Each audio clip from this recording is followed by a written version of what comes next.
Good morning, Austin, and welcome to the Atheist Experience. My name is Ray Blevins, my co-host Jeff D. Hi, folks. And this week's guest this week's guest is Earle Beach, member of Atheist Community of Austin. We like showing the different people in our group. And today is January 31st. We are live. We'll be taking your phone calls live on the air. It's Super Bowl Sunday. And so looking forward to a great game today. And so we'll talk about anything you want. And there's enough other channels talking about the Super Bowl, so we'll talk about other things besides the Super Bowl. Every Sunday we meet down at the Hot Jumble Bakery down at West 5th and Lavaca. As soon as we get down here, we're heading down that way. And, What time? as soon as we get down here, Keith. It'll be 10:30, 11, roughly. Yes. Once we shut everything down, we head that way. I can't think of any other announcements. Besides, we are hosting the National Atheist Alliance Convention here April 2nd through the 4th. We're real proud to do that, and we'll be reminding you each and every week between now and then about it, because we're definitely really happy to have the rest of the atheists through the country come down and visit Austin, and we'll get to show off Austin there. And did you have any news articles? I meant to bring in the news article about the Pope.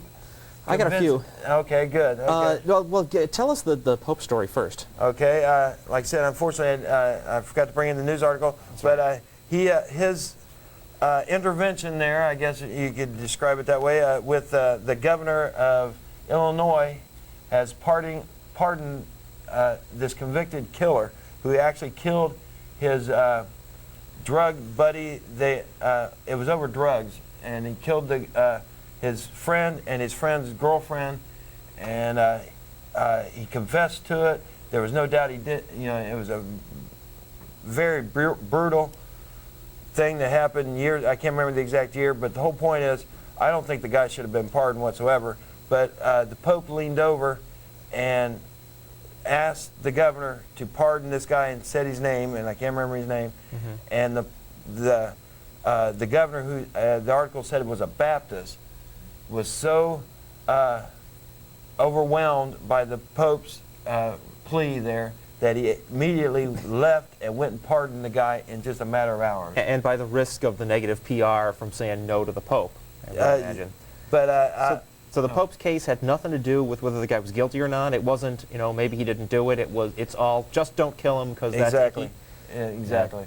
Yeah. And so now supposedly they commuted his sentence to life without parole, but we've seen other killers get out on supposedly with no parole. And, right. But they're saying that this could have a major backlash because I guess it's a very pro-capital punishment state, and so they're wondering what the next election, how much press it's going to get on the next election. Yeah. I hope it gets plenty of press myself. But the Catholic Church has linked their anti-abortion stance to anti-death penalty, so that anybody who has a problem with the death penalty, now the Catholic Church says that you're a hypocrite if you're not also totally anti-abortion, and that's a little odd because they're two completely different kinds of things. Yes.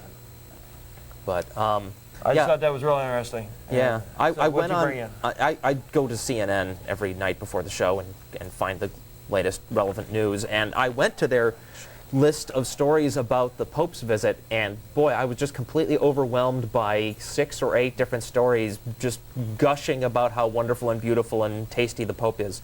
So I mean, I couldn't find anything there that wasn't just a completely over the top, unabashed praise of everything the man has ever done. So I didn't consider that news. But I did find some things unrelated to the Pope. We got Hindus killing Christians, setting them on fire in India. Have you heard about this? Apparently, a gang of Hindu extremists set this Australian missionary and his 2 sons on fire in their car and burned them to death. And now the Prime Minister is fasting to protest those attacks. And they're just completely freaking out over there. I want to go on record saying burning people is a bad idea. Don't set people on fire.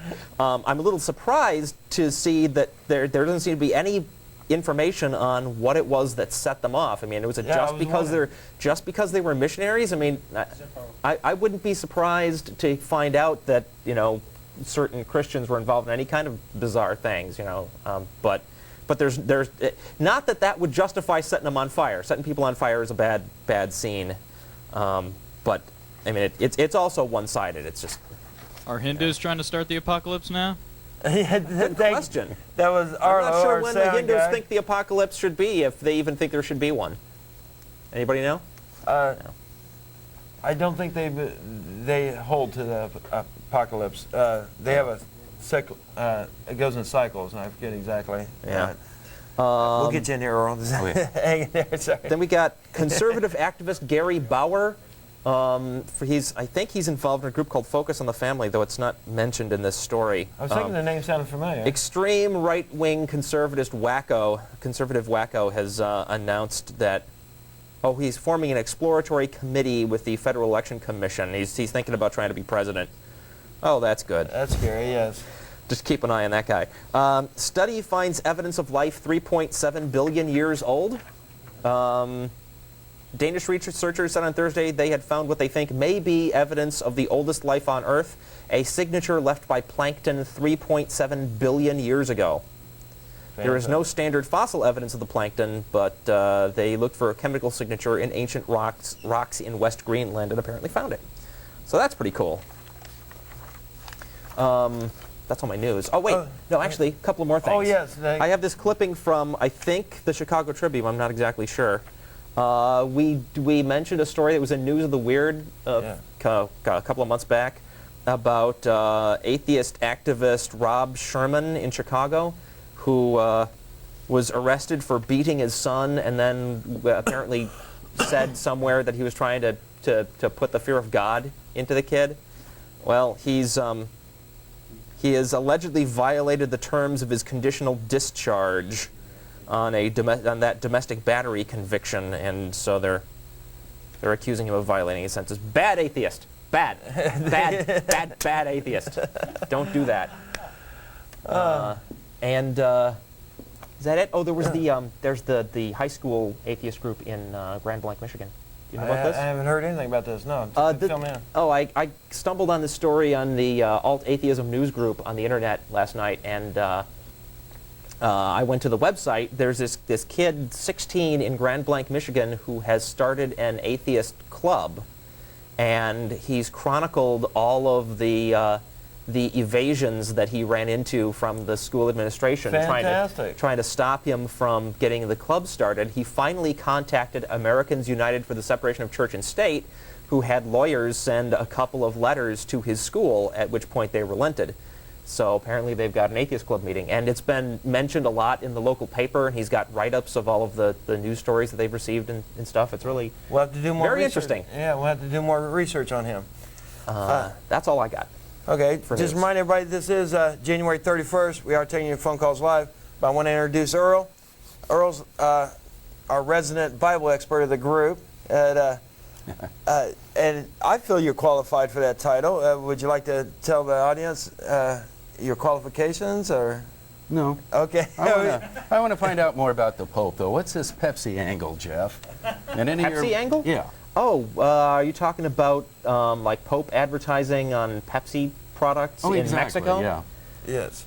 You So want is- details from me? I don't Is know. that the way to order a Pepsi in a restaurant now? I heard he was on bags of chips, is what I heard. Or there were cards of the Pope in bags Yes. of chips in Mexico. Okay.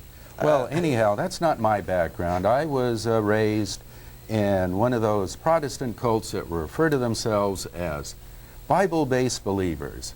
And that being what they claim, I have this observation to make, that a lot of my Sunday school lessons were biblically incomplete, which is a bit funny for someone who's Bible-based, that in so many Bible stories, they choose to leave parts of the Bible out of them. Okay, what's that mean, Don? I don't know. Is that a Pope symbol too? I think he was telling you that we're getting ready to switch cameras here. Or Oh, something. okay. Why don't we go ahead and You guys switch can cameras tell then me if this we- advance. Yeah, sorry, Well, but I'm going to talk no matter which of those is shooting at me. How's that? there you go. It's the one that really got me going on this was the so-called beautiful love story of Ruth. Now, Ruth is a book of the Bible which is all of 4 pages, has a single story. It turns out this story is about this woman in another country who marries a Hebrew who has come to her country and then dies, and then she goes back to the land of the Hebrews with her mother-in-law and looks for another husband Right. and finds one. And basically, that's all we were told of the story, that framework, and we were told it was a beautiful love story. And for years and years and years, I wondered, where's the story there? Like that little old lady in that commercial, going, where's the beef? I want to know, where's the meat to the story? All I've seen is a framework. If it's so beautiful, let's hear the story. Well, finally, I broke down and read it myself. I struggled through all 4 pages of it. And this is what I found. At the heart of the story is what I'll call the Ruthian method of husband landing. Good. This is the advice of Ruth's mother-in-law, Naomi, to her on how to land her future husband, Boaz.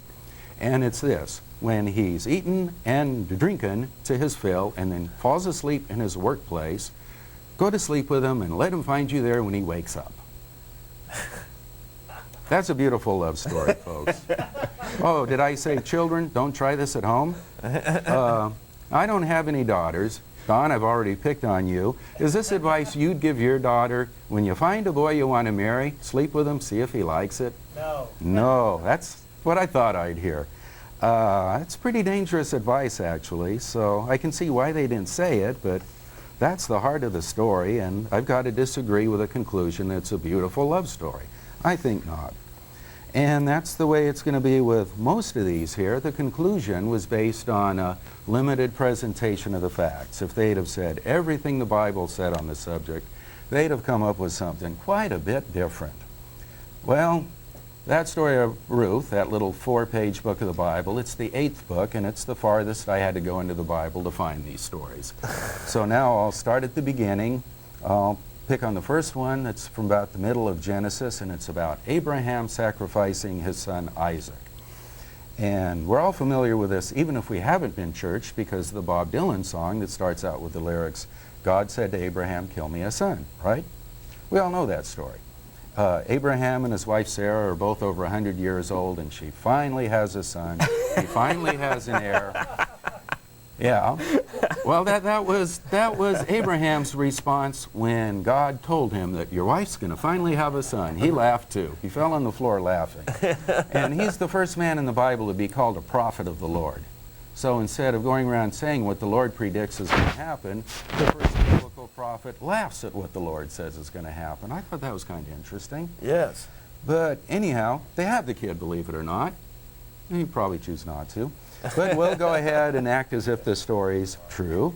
And after having the kid, God says, okay, now kill it for me. So he's about to do that, but the angel of the Lord stops his hand. Now, my Sunday school teacher's conclusion that he presented to us was this was to prove once and for all there would be no child sacrifice, nay, not even any human sacrifice in the religion of the, quote, one true God, unquote, which sounded pretty good. It kept me from going through what Skip Porteous went through. Skip Porteous is another character like Dan Barker. He is an ex-fundamentalist minister who now has come to the other side and wrote an autobiography called Jesus Doesn't Live Here Anymore. And in that book, he relates what happened to him after he had that Sunday school lesson without the conclusion that my Sunday school teacher offered. Shortly after that, his dad took him on a hunting trip.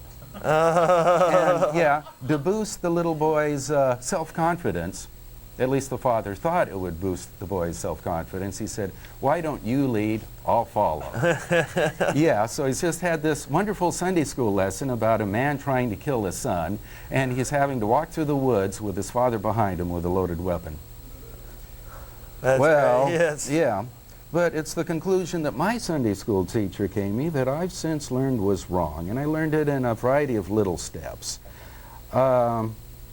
I read in Leviticus this one verse that says, thou shalt not sacrifice thy child. Actually, it says, thou shalt not immolate thy child to Molech. So yeah, there's a biblical prohibition against sacrificing children, but only to this one other god, whoever Molech was. And I thought that was kind of strange. Why didn't it just simply say, don't sacrifice children or don't sacrifice people? Right. It was a little too limiting in its limitation, I thought. Also, that verse is right in the middle of a lot of verses on sexual behavior. Sexual behavior rule, don't sacrifice your child, sexual behavior rule. Doesn't seem to fit where it is, but that would be another story for another day. Right, for now it raised an alarm there that, hey, this not sacrificing your children thing might not be what that Sunday school teacher led me to believe. Then I read something else that indicated otherwise. I read the Ten Commandments. We all know the Ten Commandments, right? There's keep the festival of weeks, there's thou shalt not boil a kid in its mother's milk, and sacrifice the firstborn of every womb. We're all familiar with the Ten Commandments, right? You're not thinking that other list with thou shalt not kill, thou shalt not steal, thou shalt not bear false witness. Well, that's called the Ten Commandments too, but only in Deuteronomy. I'm here in Exodus reading what it says is the Ten Commandments in Exodus 34. What Exodus says was etched in those stone tablets that Moses took down out of the mountain.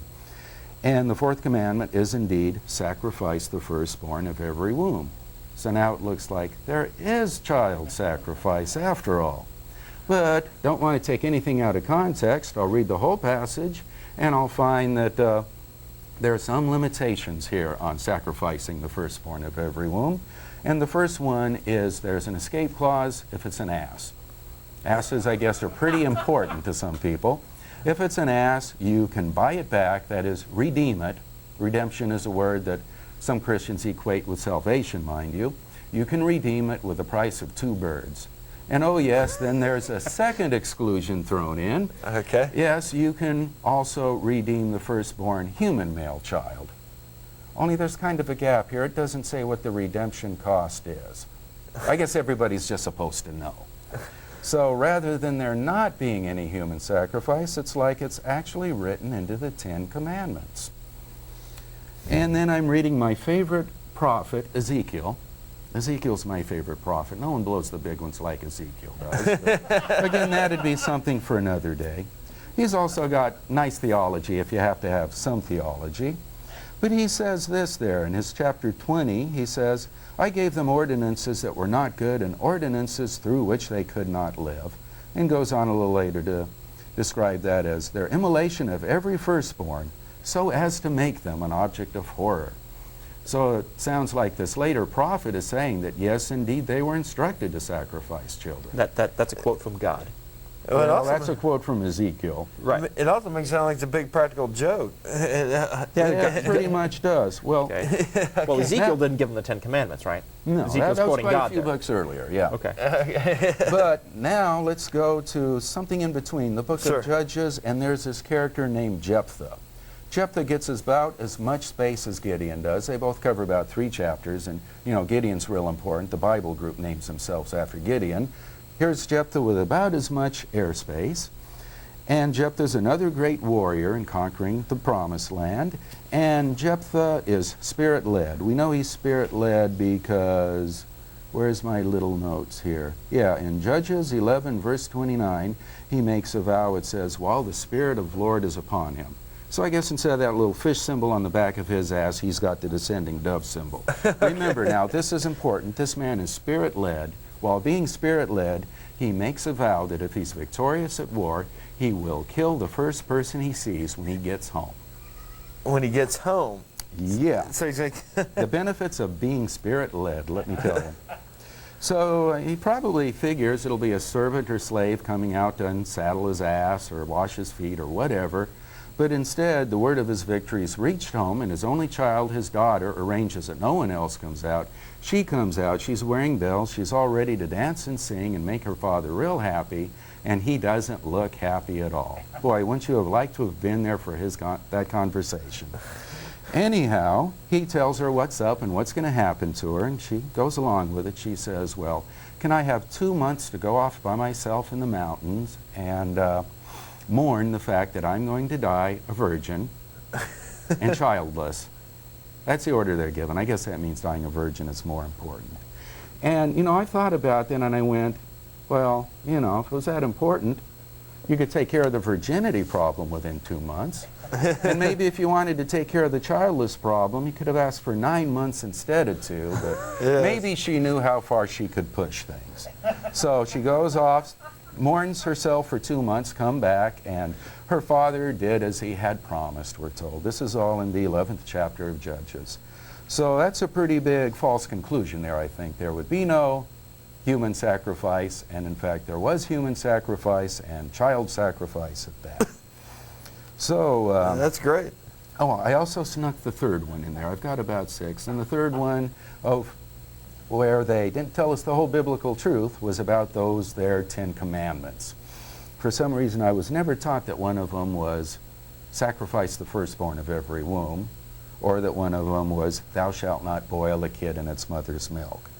Though my Jewish friends know that one very well for some reason. I visited some Jewish friends in the Bronx once. They took me to a pizza parlor, asked me if I'd like pizza. I wasn't thinking at the time. Went to a pizza parlor with the biggest selection of vegetarian pizzas you can imagine. You see, you can't boil a kid in its mother's milk. You can't mix meat and dairy.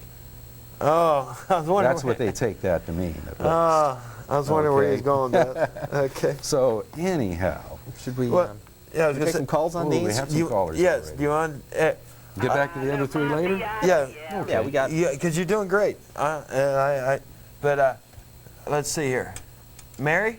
Good morning. Good morning, Mary. Well, the millennial madness is really starting to get on my nerves, but not for the reasons you might think. What happened? Well, don't get on my case about it. I did it because I'm a nice person. I was in a church a few weeks ago, Okay. and it was full of people with infants and toddlers, okay?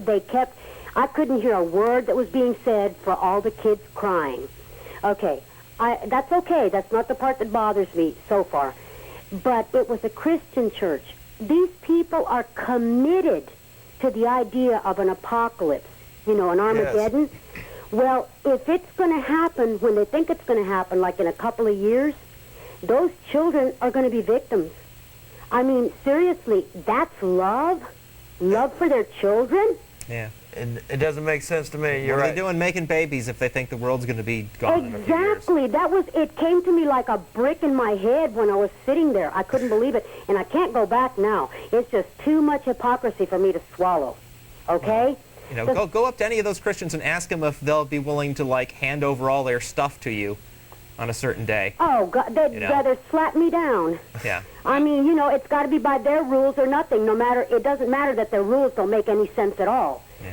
But the second thing I wanted to talk about was about in the Bible. I don't know. I can't remember now because it's been a while since I read this. It's in the New Testament or the Old Testament. But the part about render unto Caesar's, I think this is something Jesus said, so that would put it in the New Testament. Render unto Caesar's what is his and render unto God what is his.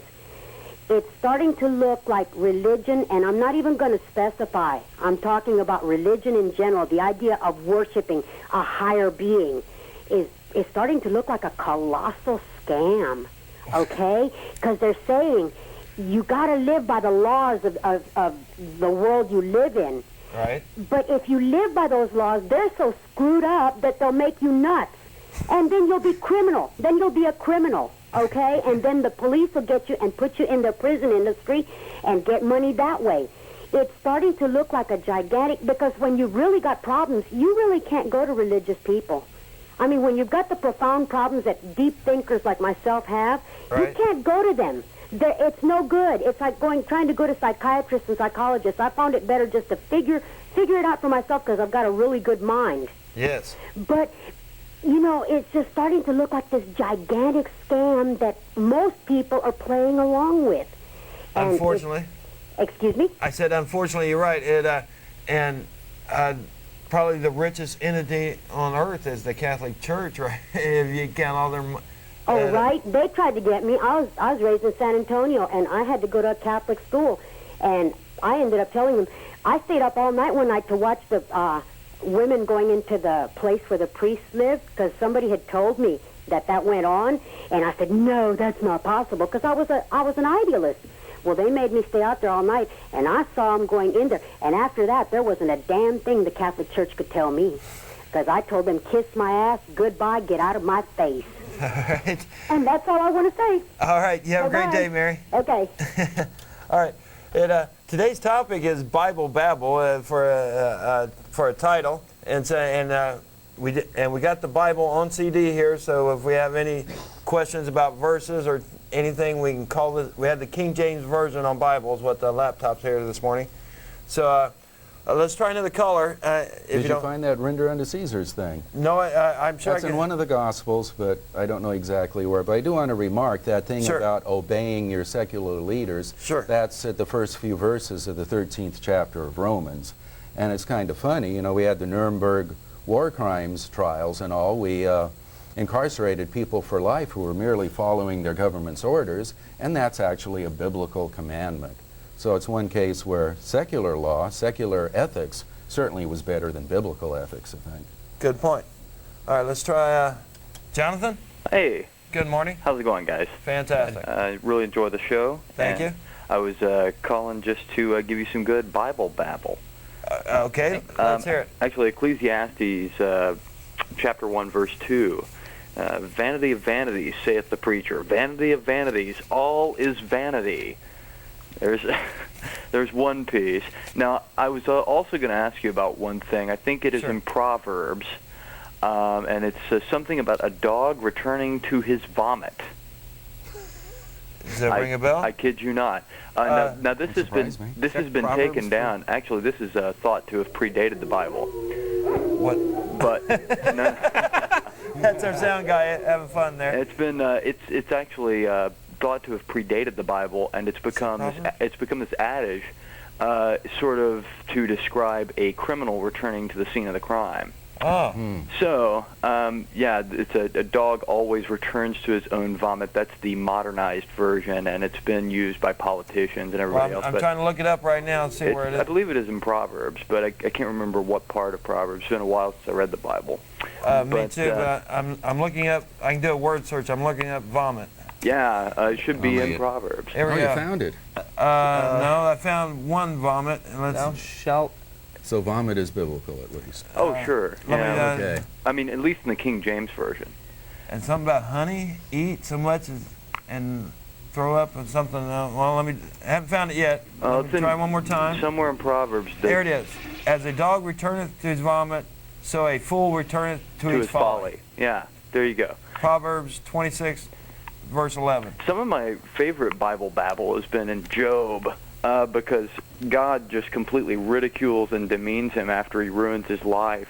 You know, and the odd thing to me about the Bible, in a lot of respects, is that, you know, you've got David, who was God's favorite, who was a total philanderer.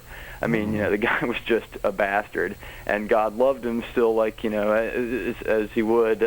I think he said he was favored even unto the spirits, or which would indicate that he was more beloved than they. But the last caller, I tell you, is really sort of aggressive, and those type of atheists sort of scare me in a way. And I'll just be quite blunt here, because I think that there is you must approach every argument with a modicum of dignity, and hoping that you can either persuade another person or at least have them be tolerant of your beliefs. And I think that, the three of you would probably agree with me on this point, that a religion is pretty much anything which consists precisely in fighting the characteristics of false charity.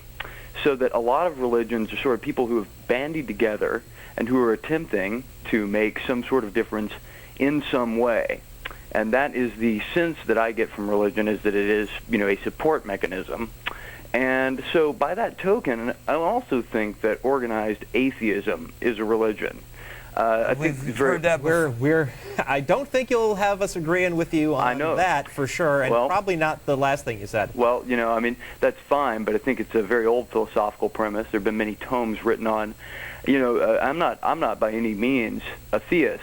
I believe that I've known many theologians in my life. However, I have not studied the Bible, to any large degree, but I'm a linguist, and one of the things that I've noticed is that the Bible is very influential in modern language, like a lot of, modern proverbs and things like that. But you see, there are even old atheistic proverbs, such as, if there were no God, we would have to invent him.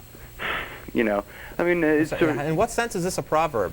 well, it's a proverb. What atheist holy book is this in? It's not a holy book, but for something to be proverbial, it does not have to be. You can't say that just anything that somebody said a long time ago that people still think is worthwhile is a proverb. If you start saying that, then architecture is a religion. You obviously don't know lexicology that well, my friend, because a proverb is any old aphorism. But you're taking it. But you're saying it's a proverb. Therefore, atheism is a religion. Well, it's in a few dictionaries of proverbs that I have. I'm a linguist.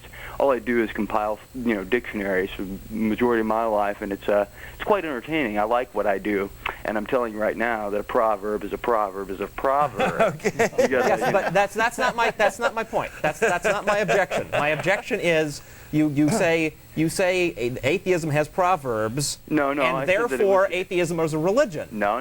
But if you're saying that is an atheist proverb, I can point you to architectural proverbs or mathematical proverbs. No. All branches of thought have older thoughts that people but still have around. You can't go around calling all of those things religions. We would call anything that is philosophical in tone a proverb if it was an aphorism that was derived in part from a quo modo literary epiphenomenalism, such as a philosophy such as atheism. Now, I am just asking, I'm just appealing to your sensibility here, and I want you to understand that what I'm saying is at least distinctive in its claim that I don't believe in God.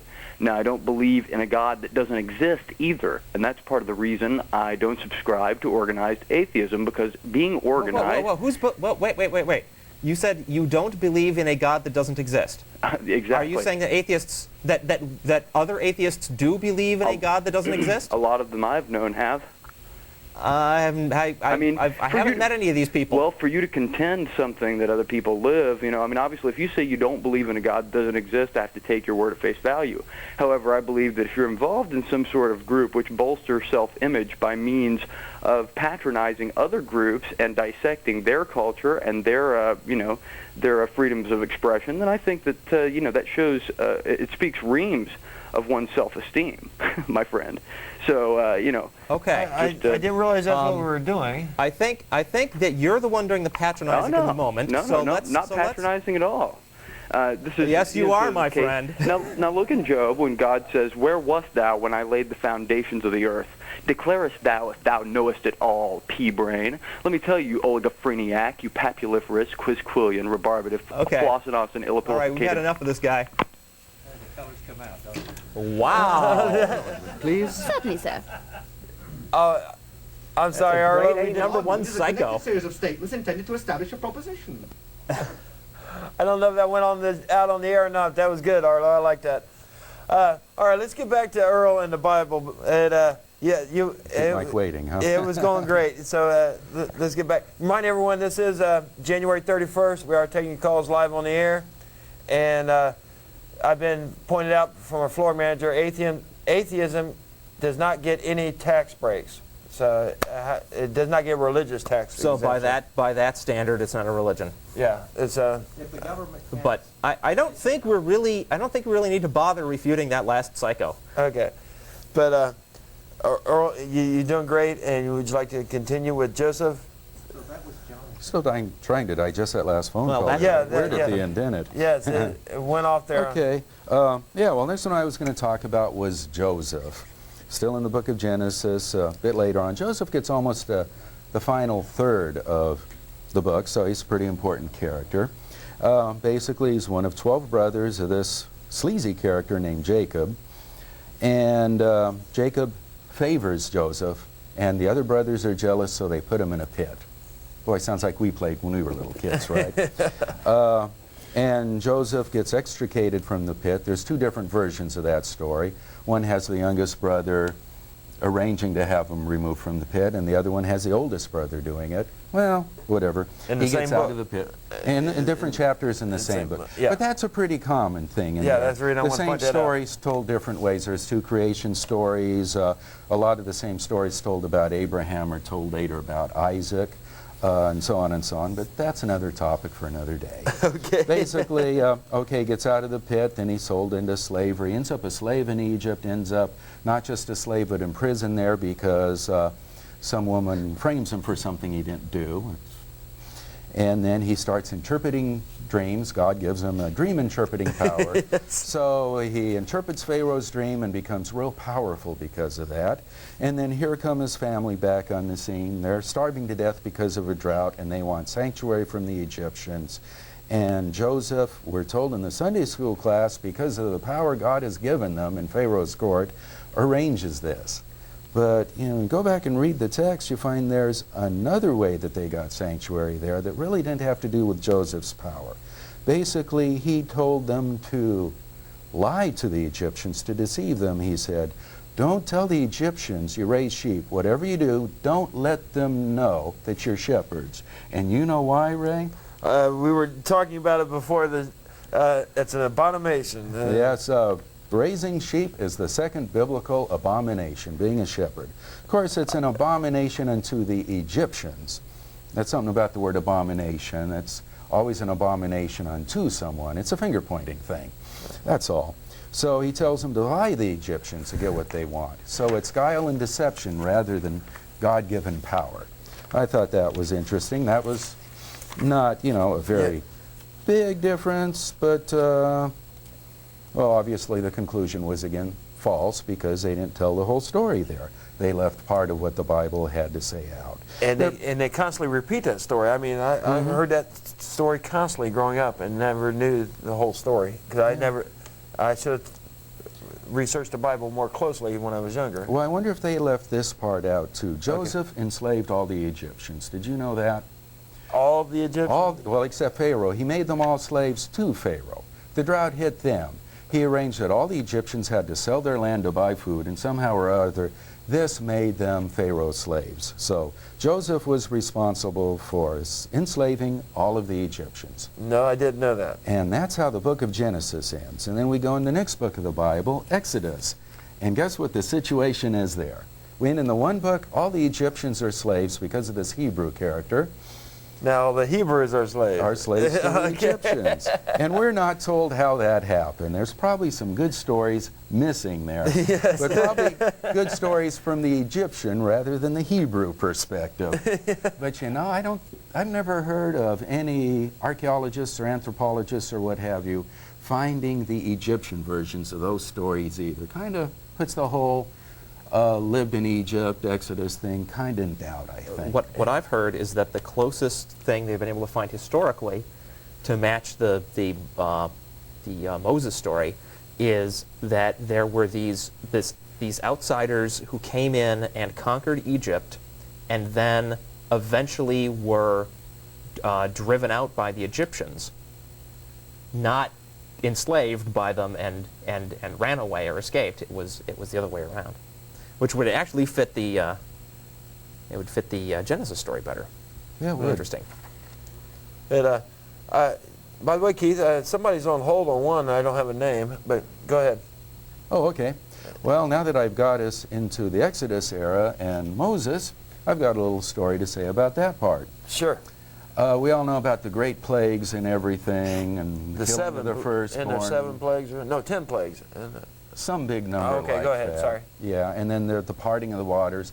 All these great, tremendous, really remarkable events, but we didn't get told about the divinely inspired jewelry theft ring. No.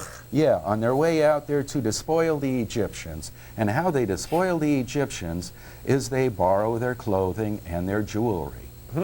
And it's kind of interesting, like God tells Moses to tell the people to do that, and God plays around with all the Egyptians' minds. He hardens Pharaoh's hearts, but that's just for warm-up. He goes and affects all the Egyptians that way. So they're like a sea of zombies coming over, bringing all their jewelry and clothing and handing them to the Hebrews, and the Hebrews are taking off with them.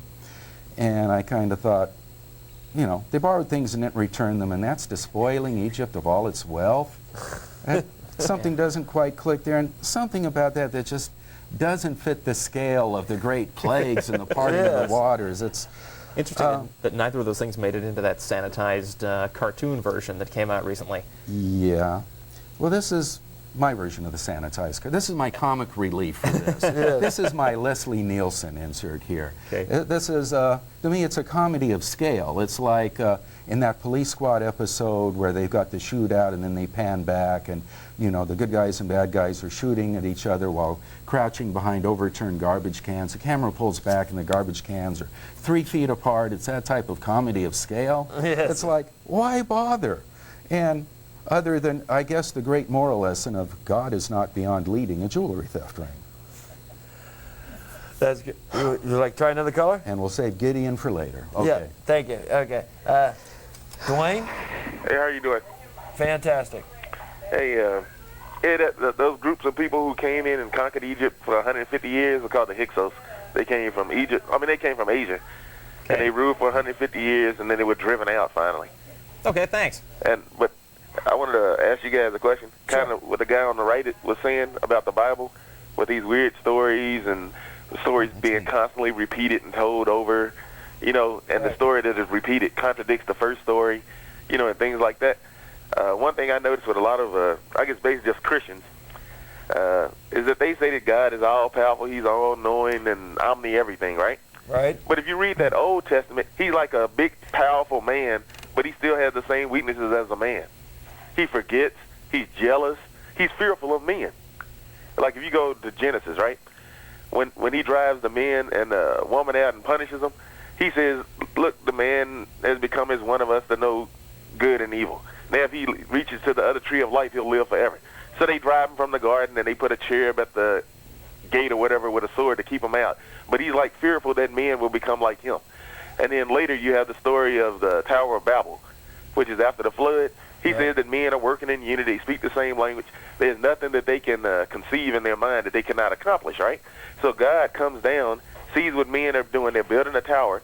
So he goes down and confounds their languages and then basically divides them up and sets them against each other because he's afraid of what they can do again. Yeah. And then even goes to Genesis, what he's just talking about after the Exodus, and they make the golden calf, and then God is upset about it. He tells Moses, I'm going to destroy all of them and make a righteous nation from you, Moses.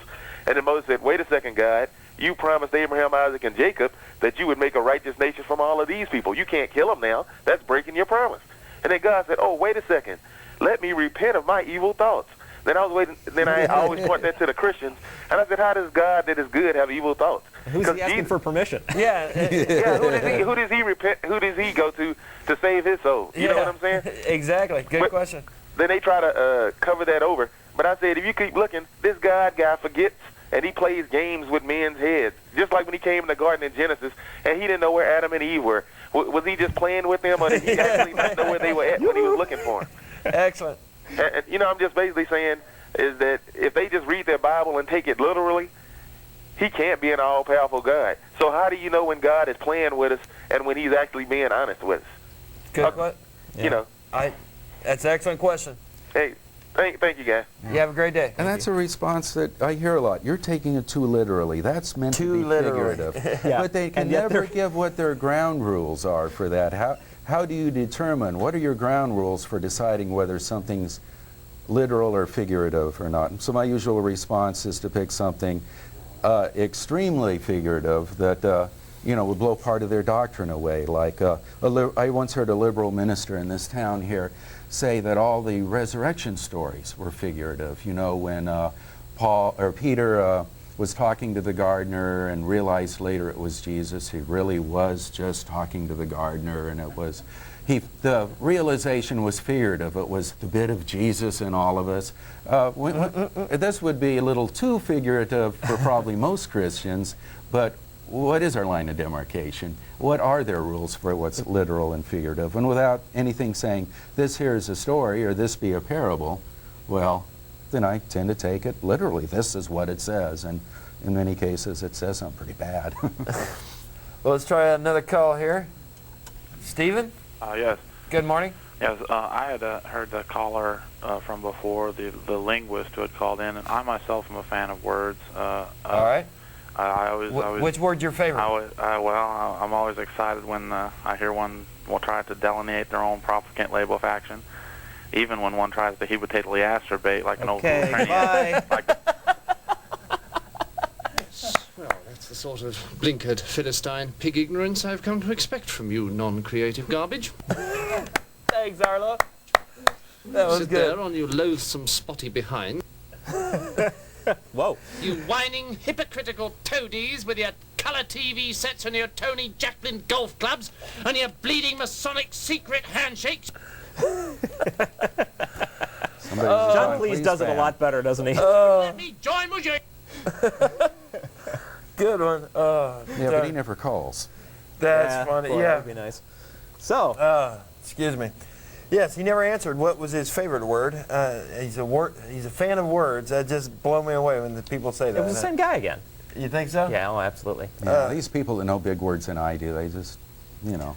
But we are live. It's January 31st, and let's go to Gideon's there now. Okay, you got to Yes. be real careful to use only small words now. Yes. Well, my Sunday school teacher was a Gideonite, and he was so proud of that. They're this Gideonite. group that, hand out Bibles to school children. Right. Except for when they're told not to do it anymore, then they go find other schools to do it with. I kind of look at it nowadays as being Bible sneaks, but he thought it was a noble thing to do.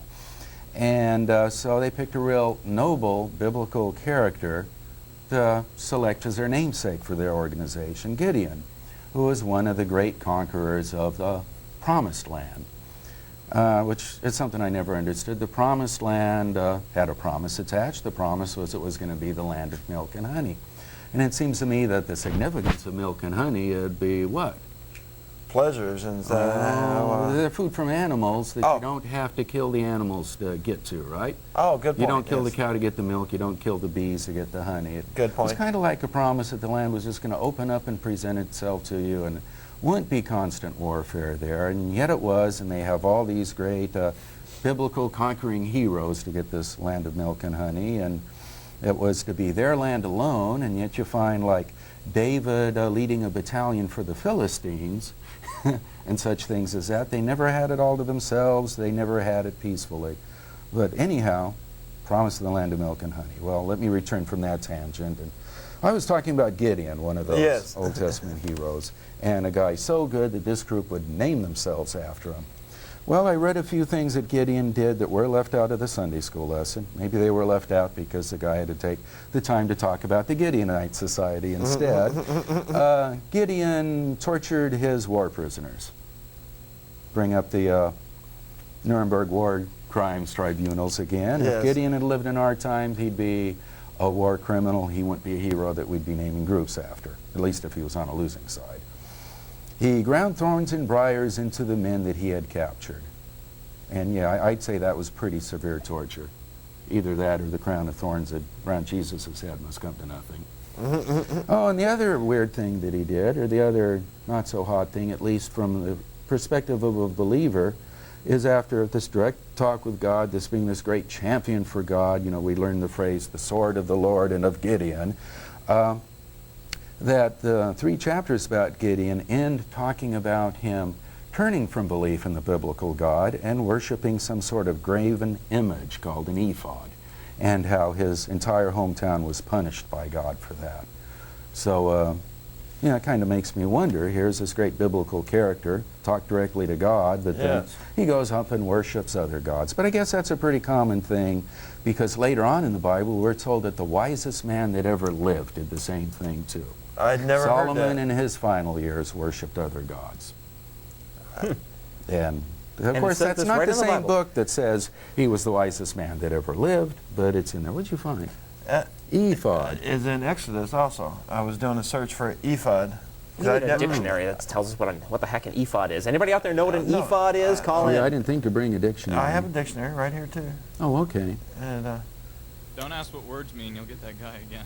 oh yeah, we'll get the guy again. Well, I can tell I'm you sorry. the ephod was made out of all the precious metal and stuff that they captured from the people they conquered and killed, and they melted down and made this thing out of it. Something grit, a sacred vestment worn originally by the high priest, afterwards by the ordinary priest, and characteristic of his office. It was worn by Samuel and also by David, and was made of fine linen and consisted of 2 pieces which hung around the neck and covered both the back. So it sounds like Gideon was setting himself up as a priest of these. I interrupted you. other- Yeah, so I'm sorry. Or This maybe he other had a strange deity. clothing fetish. Might be. He was worshiping his clothes. He made this out of metal, and that got them into trouble. Weird. Anyhow, well, in addition to Solomon worshiping his wife's foreign gods in his final years, his dad did something interesting. His deathbed request was that a man be murdered, a man that he had previously recognized as a messenger of the Lord. So, these are our great biblical heroes. That's pretty And those well. parts are usually left out. And All that's the right, end of the list, interesting. and we have a caller. Yes, let's go on to Bill. Hello. Good How you morning. doing today? Fine. Great. How about yourself? Oh, pretty good. All right. A couple things if I can remember them. One is how you ever notice the missionaries? They go to these more ignorant civilizations and tribes, and they're the ones that need to be educated. You don't see them going to, say, MIT graduate schools. Good point. You know, shouldn't they be going after the really smart people and trying to convince them of the Bible? You know, go after MIT physicists or UT graduate school engineers? I'm not so sure that they don't try, but you don't hear a whole lot of the success stories. But they do have tremendous success with their word among the primitives. It's an excellent point, and I hadn't really put the two together there. And just to stay on your topic for a second, Sure. about biblical stories and so on, tell me the one again about his name shall be Emmanuel, and then it's Jesus instead of Emmanuel. Oh, the prophet. That's an Old Testament prophecy about the Jesus. Is that what you're thinking? Yeah, Jesus is Joshua, or Yeah. and but the whole prophecy was about Emmanuel. Well, let me look that one up. That's Isaiah 7:14, and that's Isaiah's advice to a king to stay out of a military alliance. Chapter 7, he's praising the king and saying, if you stay out of the alliance, these wonderful things will happen. And your wife was about to give birth. Well, he used the forthcoming birth of the king's son as, you know, kind of an object in here. He says, well, you could name the kid Emmanuel, meaning God is with us, to show that we can stand alone and God will protect us. But then it looks like the king's not listening to Isaiah, so the next chapter, chapter 8, is Isaiah taking the opposite tactic. He's going, well, this is what you ought to do. If you get in that alliance, you will certainly be defeated. In that case, he just as well name your kid Quick, Loot, Easy, Plunder. That's not translated, but I can't begin to say the Hebrew any more than Emmanuel is not translated, but we both know it means God is with us. And of course, an angel in one of the infancy narratives says in a dream to one of Jesus' parents, or repeats the prophecy, his name shall be Emmanuel, and yet, you know, you can look through the New Testament and he's never called that. Yeah. That's a real good, because we get lots of callers telling us about all these, one guy saying thousands of fulfilled prophecies of the Old Testament, and they ignore the ones that they got wrong. They ignore you said all the context of all of them, and they pull little pieces out of context. And that's my whole point here today. You don't take the whole story, you just take a little piece out of context, and you get a false conclusion. Two more real quick things. Oh, sure. I think it was a week ago Thursday in the Wall Street Journal, there was a front page article about one Christian minister or whatever who's going around trying to diffuse the Y2K apocalypse talk. I know you guys like checking out newspapers and all, so... Fill us in, because I'm not familiar with this story. I believe it was on, not this last Thursday, but the Thursday before in the Wall Street Journal. Right. He's going nuts about all these fundamentalists going nuts about the Y2K being an apocalypse and the people buying literally tons of frozen carrots and so on. It is amazing me that they can take a man-made number and decide that these great catastrophes are going to happen, and there are scholars out there that argue that that monk was 4 years off, that the millennium actually ended 4 years ago. That we were, so it all depends on whose calendar you're looking at, I guess. And then I have one suggestion for y'all. Sure. I do really enjoy your show. Most of us have gotten pretty well exposed to what the gentleman on the right there in the blue sweater is doing and pointing out the inconsistencies in the Bible and so on. I think it might be interesting to have on a Hindu who knows a little bit and has rejected, or a Buddhist who knows a little bit about their ancient scriptures. In other words, some of the other religions, and have someone on talking about the inconsistencies and so on in some of those. Thank you. After all, there's, a billion Buddhists and a billion Hindus? Excellent point. And we would welcome them probably on the show, wouldn't we? Oh, absolutely. Yeah.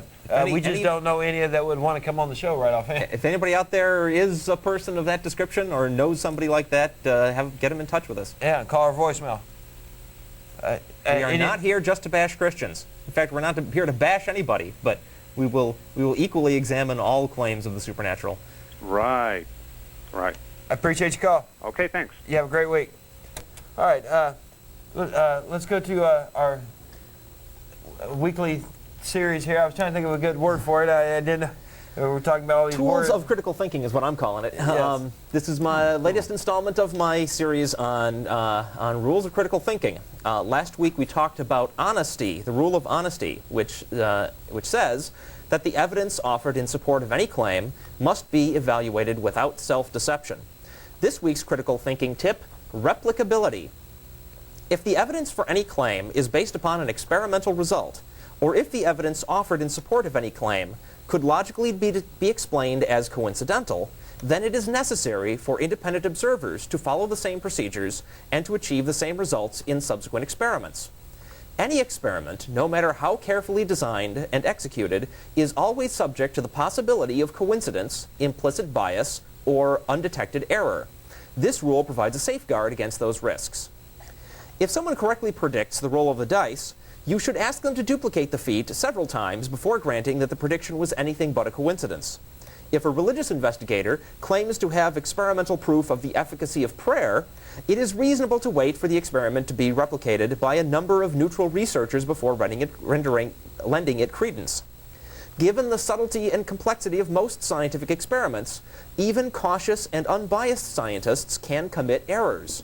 Therefore, any single experimental result is never adequate in and of itself, no matter whether the experiment concerns some obscure detail of particle physics or the discovery of exciting new supernatural powers. It is only reasonable to conclude that the original experimental results were untainted by coincidence, bias, or simple mistake after a great majority of independent researchers have repeated the procedure and obtained the same results.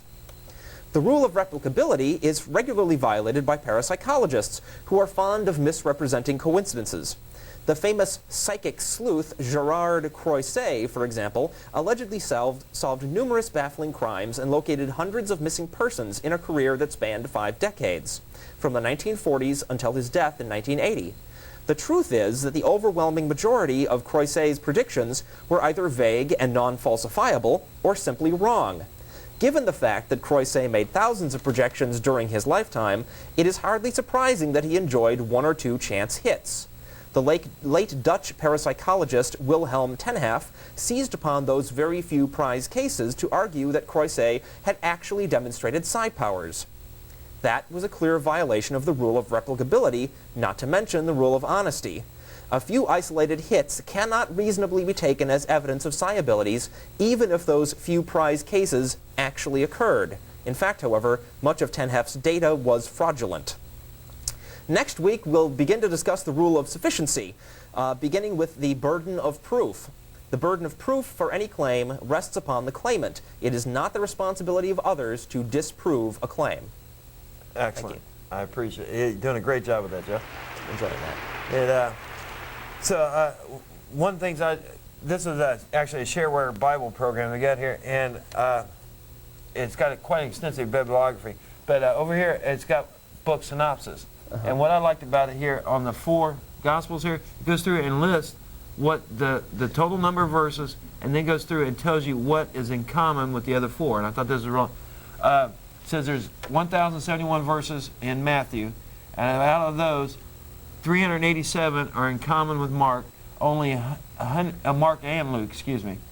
130 with just Mark, 184 with Luke, and only 387 being peculiar to itself.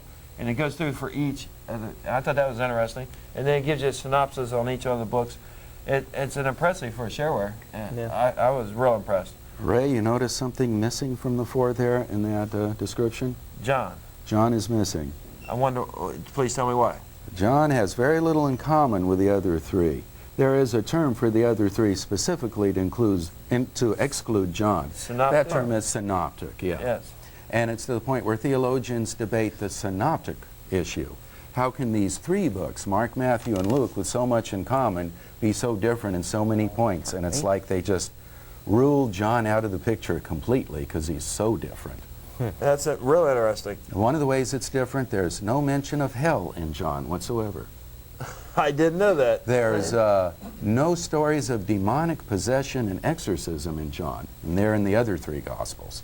That was an embarrassment when I was a kid, because of course the movie The Exorcist came out, and since I was a good little church brat, my, secular friends would tease me about that. Of course, I had an answer at the time. I said, oh, well, that's just Catholic stuff. Us Protestants don't believe in that.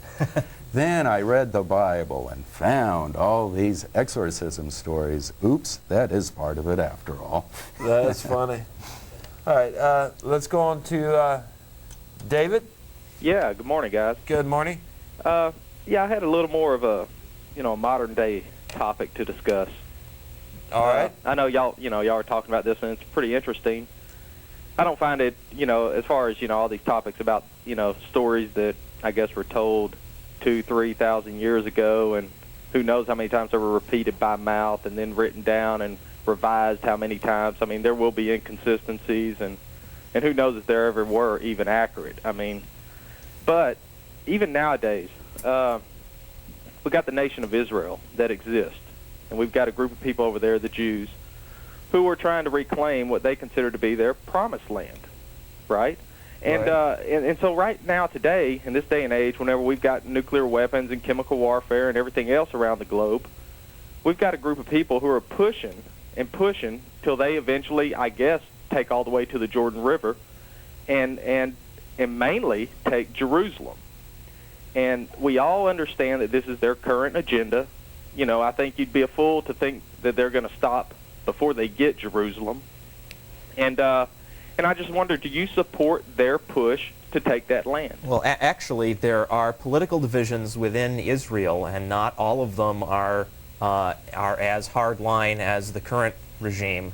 If Netanyahu is still there, I haven't really been paying attention recently. So, I mean, and there are people living in Israel who are not Jews. I mean, I don't know what the percentage is. Clearly that's the prevalent religion there. But to make a blanket statement that all Jews are some kind of fanatics that want to destroy Palestine is I think overreaching a bit. So, but do you support their aspiration to live in that land? Because they did take it initially, a lot of it by force. It was conquered by England, who turned around and promised it to 2 different groups of people, and then they've been over there fighting, and y'all know they're fighting. I have okay. My personal reaction is, I mean, if we're gonna have a problem with the Jews trying to expand their territory through violence, we had darn well better look at our own past and look at the territory we took through violence. I mean, clearly it's not a good thing. It shouldn't ever happen, but it does go on, and no one group is especially responsible or especially guilty. I mean, the thing to do is try to keep the peace, and if the Israelis can be made happy peacefully, then that's what I would be for. It's a pretty big if. Well, but if you deny the Bible, and you deny God, and you deny their claim to be the chosen people of God, and that is their land promised by God for them to possess. If you deny all that, then I guess you deny their current push to reclaim any more land at least. I guess if you could have your way right now, you would just say, set the line here, y'all live in peace. That's a great way to, well, to sum it up. I don't know if it's very I think stuff realistic. like that ought to be left to diplomats, Yeah. I mean, that may not be sustainable to leave the line where it is. I don't know, and I'm not going to speculate. And they've been fighting for thousands and thousands of years.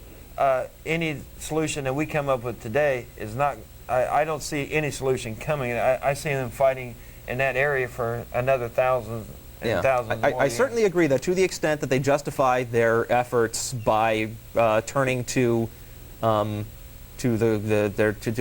holy book and their claim that some deity said they could have the land, to that extent, it's completely bogus. Right.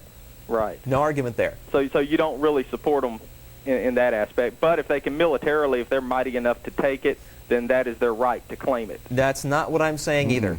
Oh, that's not? I'm trying to dance around. I can tell. You're getting very close to anti-Semitism. I'm trying to dance around that. I don't want to pick one particular ethnic group and say they're especially bad, and I don't want to be unrealistic and say, boy, no, everybody should give back all the land that they took from anybody else by force, because we'd all have to go back to whatever homelands we could figure out our ancestors came from. Yeah, you'd have so people I mean, standing you've got to be realistic about this stuff. I mean, do I think that it's a good idea for all the trouble it's do I think it's a good idea for the Israelis to be forcing their will on the Palestinians? No, I don't think that's a good idea.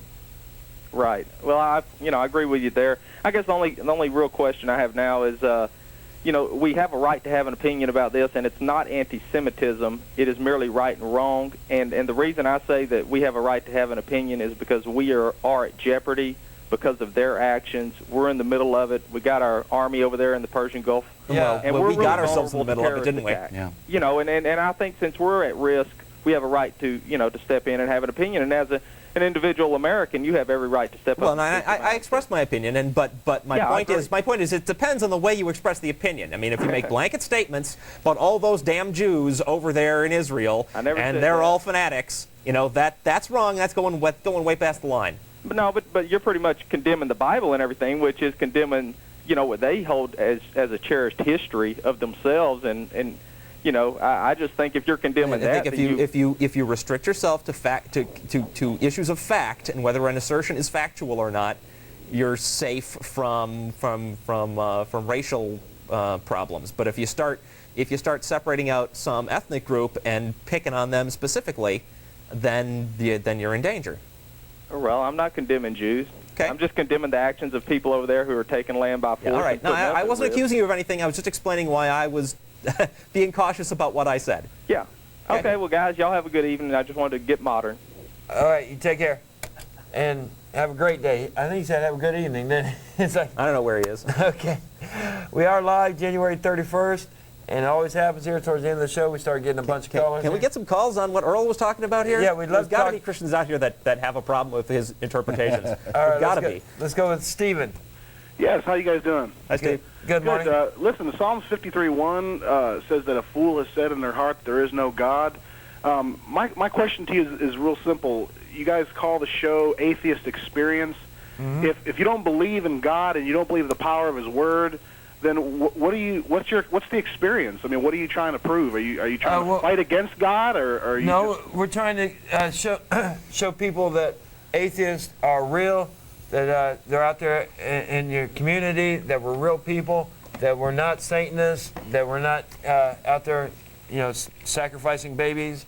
No, sure, I understand that, but yeah, there is. If you don't, but the word atheist is someone that you don't believe in God. If you don't believe in God, then why do you even have a show? I mean, it's more like it seems to me that you're fighting God. You're not believing it. Because people have such a bad they bring up such bad images when they hear that word that we're trying to put a good face to that word. Yeah, but I mean, Madeline Murray O'Hare took prayer out of school, and look what happened. I mean, everything went downhill. No. Not again. No. Yeah. I have a question for you, sir.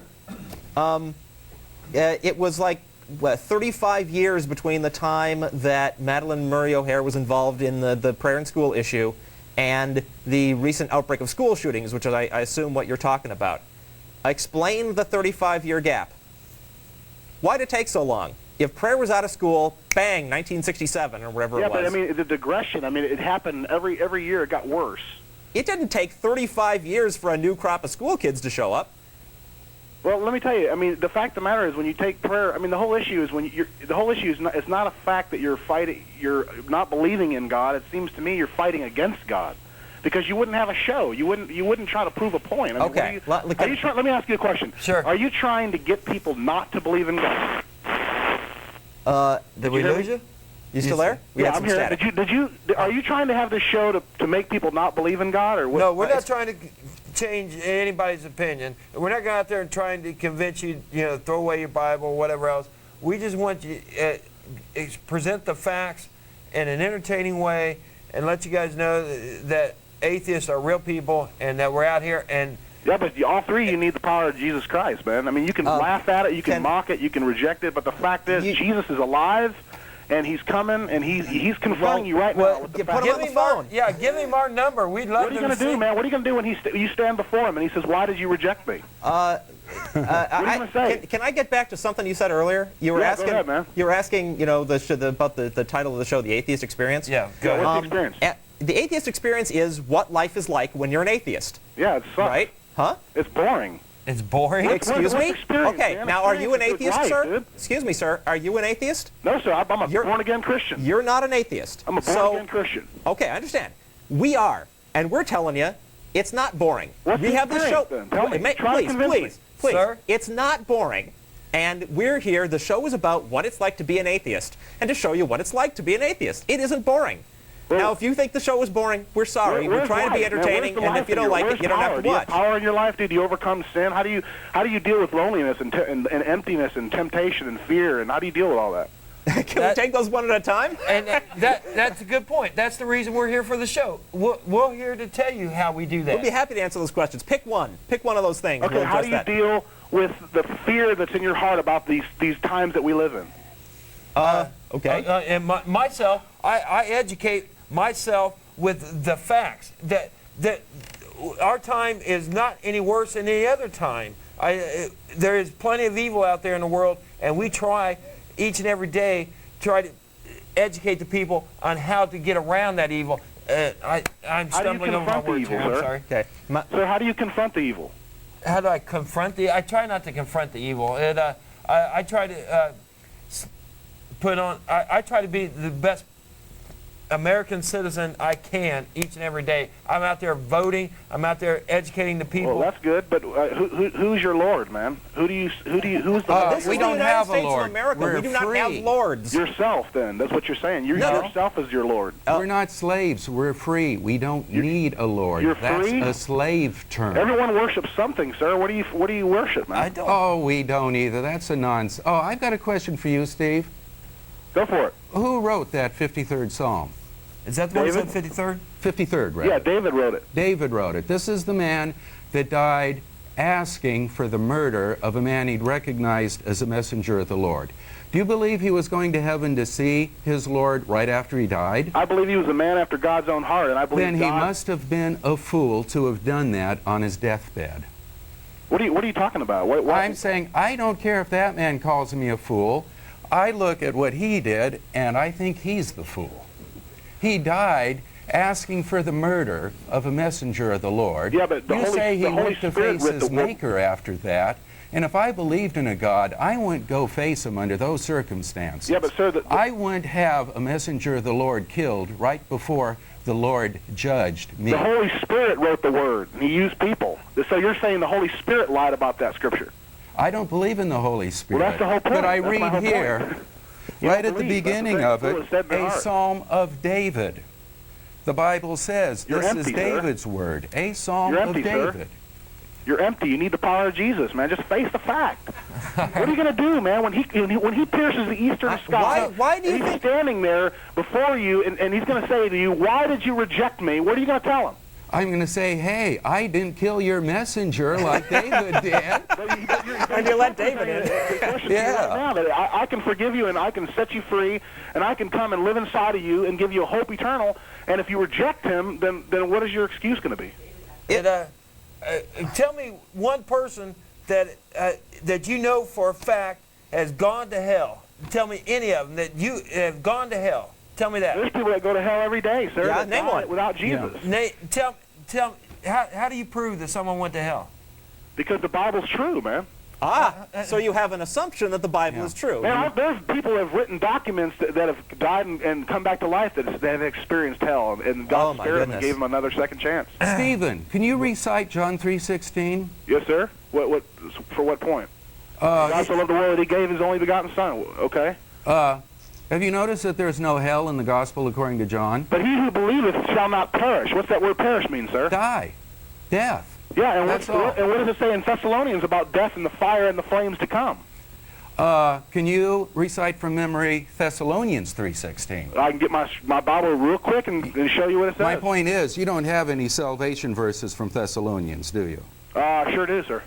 Well, let's hear it. What salvation verse did you memorize from Thessalonians? Well, I'm sorry I didn't memorize it, but I can turn to it. Now, you could probably recite from memory Romans 10:9, Romans 6:23, Ephesians 2:8 and 9, and I could do it along with you. We could do it together. None of those verses come from books with hell in them. Sir, let me ask you, would you go see a 3D movie without the glasses? What? Just go with me on this. Would you be able to understand a movie without putting on the 3D glasses? Oh, so I need your glass darkly to understand what you understand. So what you're saying is, show you truth. What you're saying is, believe the Bible first. You're saying to us, believe the Bible first, and then it will all be obvious. No, the problem is you cannot approach thought that way. And then it'll come to truth. Then it'll come. Oh, the Holy Spirit. Yeah, so we can be spirit-led like Jephthah and kill our children. You need to be born again. Ask Jesus Christ to come into your heart. Repent of your sin, because your sin is killing you. Folks, all of you listening, listen to this guy. This is exactly why we're here. Okay? Sir, listen to this man. You said those who believe will not perish. So you mean nobody's believed, because everybody who's been around has died. I have not seen anybody who's still alive from thousands of years ago. So you're saying everybody, those millions and millions and millions of people have died in history, none of those people The fact of the matter, okay, so let me say this. Let me say this to you. The Bible says that the God of this age, lowercase g, which is the devil, has blinded the eyes of those who do not believe. Right. Excuse me, was there upper and lower case in Greek? 2,000 years ago, did the Greek language have an upper and lower case? So you're saying the God of our Father, Lord Jesus Christ, is the one that blinded the eyes, is what you're saying, because there is no lower case. Is that what you're saying? No, let's just say that it's, within his modus operandi. Look at what he did to Pharaoh in the Moses story. See, Jesus said you have to have faith like a child. See, all you guys are all intellectual. You're so smart, and you have all. Yeah, and it's so terrible. It's so terrible that we're using our brains, isn't it? It's so terrible that we use our brains and therefore don't fall for all this crap. Sir, will you just let me finish? I'm not saying you don't use your brain. No, I'm just trying to whip you into a frenzy, because when you sputter and rant the way you do, that's beautiful. We love that. I have to. That's the way I'm made. Okay. The point is if you don't have faith like a child, if you don't believe in your heart that Jesus raised from the dead, then it doesn't matter what you read. You're never going to believe because your heart's hardened. Okay. So you're saying the Bible is 100% true? Yes, sir, it is, and your heart's hardened. So you are a liar. My heart is not hardened. I'd be quite willing to believe just about anything if there was a scrap of evidence supporting the idea. There isn't a scrap of evidence that anybody ever has risen from the dead. Faith is believing without seeing, sir. And so what you're saying is, I should just believe, and then it will all be obvious to me. And you cannot approach thought that way. If you do, you are programming yourself to be an ignorant savage. Okay. What about the ark, sir? Okay, I really appreciate your call, but thanks for calling. I need to get the other call. You're running from God, man. You're running. Wait. All right, yeah. So, Arlo, go ahead, Arlo. We're here. If God wants to show up, we are here. We're here every Sunday morning. Yes, go ahead, Arlo. Our problem is Satan is blinding us, and then he begs us to close our eyes and not walk by sight. Boy, good one. Worshipping Satan. Fair. That's those faith eyes and then the reason eyes, I guess. All right, let's try to get as many as we can here. Matt? Matt? Matt? Lost him. I didn't that's hang too up. bad. Maybe he had something reasonable to say. All right, let's go on to Dennis. Hey, fellas. Good morning. Good show, man. I like Thank you you. guys. I'm going to tell you right up front, I am a Christian. All right. But guess what, man? I won't have nothing to do with an organized church. Why is that? I had it shoved down my neck all my life, and I ain't seen nothing right yet. Your guest today, the fella in the blue sweater. Earle. Yeah, Earle, you're a pretty smart cat. Thanks. I like you, man. I don't know if it sounds like you've had a similar experience. You finally had enough, too. I guess the biggest difference between the two of us is I still believe in my Maker. I still believe in Jesus Christ. But I got no use for most of the world's organized religions because most of the death and destruction that's been brought upon us has been in the name of God Almighty. True. Give me a break. Yeah. Take a look around the world today. Name a spot in the world today where people are killing each other that it doesn't have to do with some sort of religion. I don't care if it's tribal voodoo or, right. One of the world's great, so-called great religions. I've said that on the show several times. 99% of the armed conflict going on right now is because somebody's religious point of view. Yeah, my God's bigger than your God. Give me a break, fellas. Yeah. I've been in the military for almost 20 years now, and aside from the most disgusting things that you can see in warfare, and we don't need to talk about that much. You all know what it is. Maybe the second most disgusting thing is the chaplain, standing up in front of men, telling them, God's on your side, go out there and slaughter your brothers. Riddle me this. Okay, because I got a bunch of callers and I'm running out of time. One last question, and I'd love to hear what anybody else has to say about this. Okay, go ahead then. Separation of church and state. How do we support a chaplain in any branch of the military or Congress, etc.? We shouldn't. We shouldn't, and we're fighting that.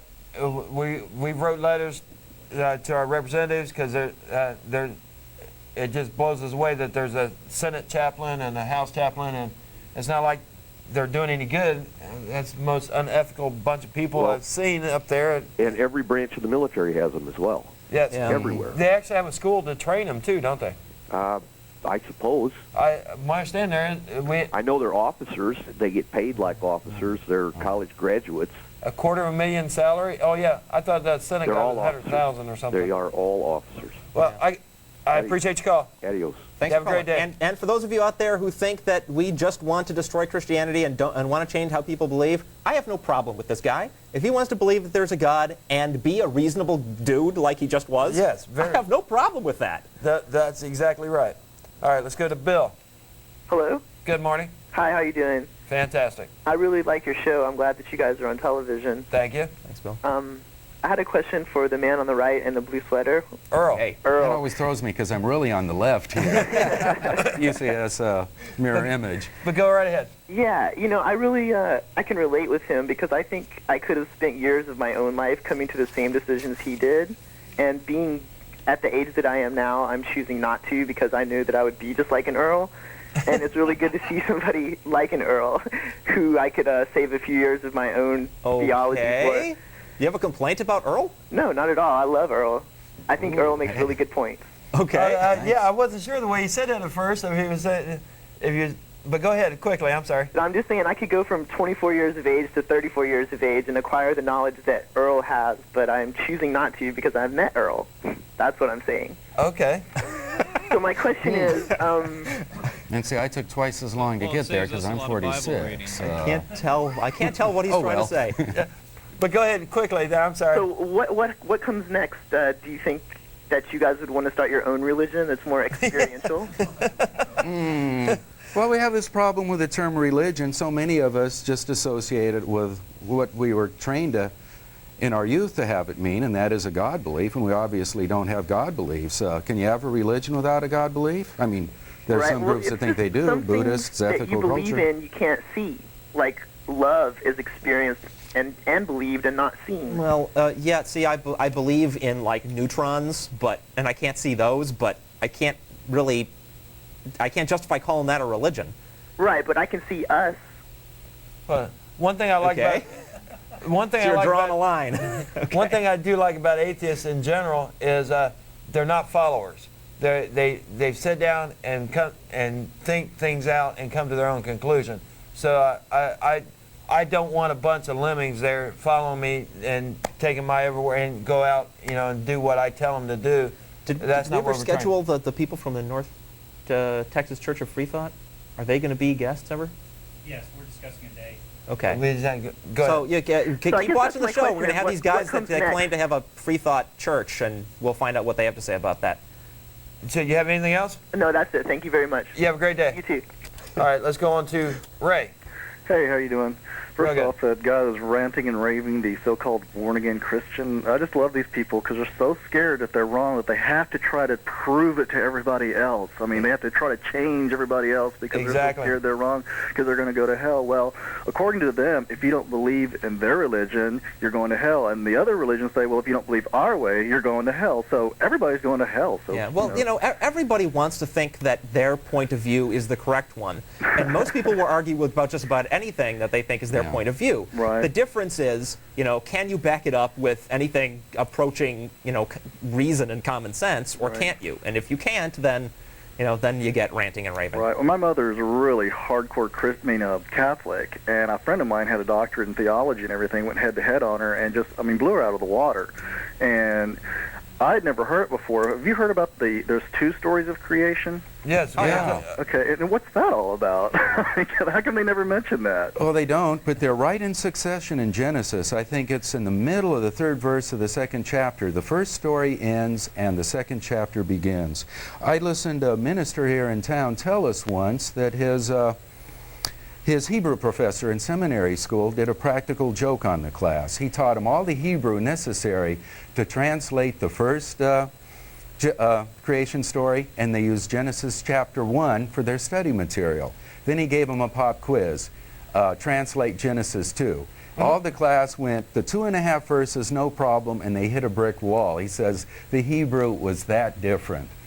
Interesting. I've always had the question, the Bible talks about, okay, there's Adam and Eve were created, right? And they had Cain, Abel. Hello? Where do we go from there? Where do they have incest with their mom? Come on. Where did Seth get his there was wife, these huh? other people that the Bible didn't mention that were there. It's like, come on, these are people who have supernatural forces coming down and impregnating women. And then, of course, Noah and the Ark. Come on, people. It is so genetically impossible to get the population we have today from that. Give me a break. Okay. I'm running out of time. All right. Thanks, guys. You have a great day. Not to mention the ventilation problem. Yeah. Let's, Carol? Yes. Quickly, you're going to be our last call. Okay. I'm not calling to debate anything. I just want to say this one thing. All right. At night, when it's quiet and you're alone, there's no one around, God said to prove me. And if you want to know if there's a God, you just ask him to show himself to you and be open. If you already know there's a God? No. If you think there's not a God, yeah, then you just ask him if he's real, right, to show himself to you. Imagine Prove him, sort him. of. So you're asking us to pray for him to show us. I have to jump in on this. Yeah, go ahead, Arlo. It was a real dark evening at night when I was thinking to myself, when I came to the conclusion that there wasn't a God, just to let you know. It was real peaceful and quiet, and I remember that moment. Quite the So it opposite. doesn't always work. No. Okay, I appreciate your call, Carol. All right. I don't recommend that anybody try to figure something out by just sitting quietly and imagining that something really neat and powerful. This show is produced by Atheist Community of Austin. We love you, Austin. Because you can imagine anything, but that doesn't